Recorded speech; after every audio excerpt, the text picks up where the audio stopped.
Hi friends, eggs అయితే చాలా healthy. చాలామంది అయితే ఈ మధ్య ఎగ్ వైట్స్ మాత్రం తింటున్నారు, లోపల యోక్ని పడేస్తున్నారు. అంటే పచ్చసొన అంటారు కదా తెలుగులో, దాని అయితే చాలామంది పడేస్తున్నారు. కారణం అయితే అందులో బ్యాడ్ ఫ్యాట్ ఉంటుందని, కొలెస్ట్రాల్ ఎక్కువ అవుతుందని పడేస్తున్నారు. కానీ అందులో ఒమేగా 3 ఫ్యాటీ యాసిడ్స్ ఉంటాయి, ఇంకా అందులో విటమిన్ డి ఉంటుంది, ఇంకా ఫోలేట్, విటమిన్ B12 కూడా ఉంటుంది. ఇవి చాలా హెల్త్కి మంచి చేస్తాయి అన్నమాట. మోడరేట్లో తీసుకుంటే ఏది కానీ చెడ్డ చేయదు, ఎక్కువ అమౌంట్స్లో తీసుకుంటేనే ఏదైనా కానీ చెడ్డ చేస్తుంది. ఇందులో ఒమేగా 3 ఫ్యాటీ యాసిడ్స్ కూడా ఉంటుంది. ఇంకా ఇందులో ఫ్యాట్ సాల్యుబుల్ విటమిన్స్ కూడా ఉంటాయి.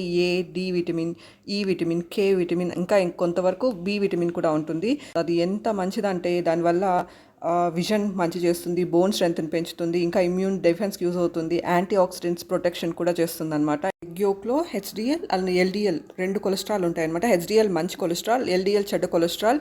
ఇది తీసుకుంటే రెండు వస్తాయన్నమాట. కాబట్టి ఎక్కువ కొలెస్ట్రాల్ ఉండే వాళ్ళైతే వారానికి 3 నుంచి 4 ఎగ్స్ మాత్రమే తీసుకోవాలి.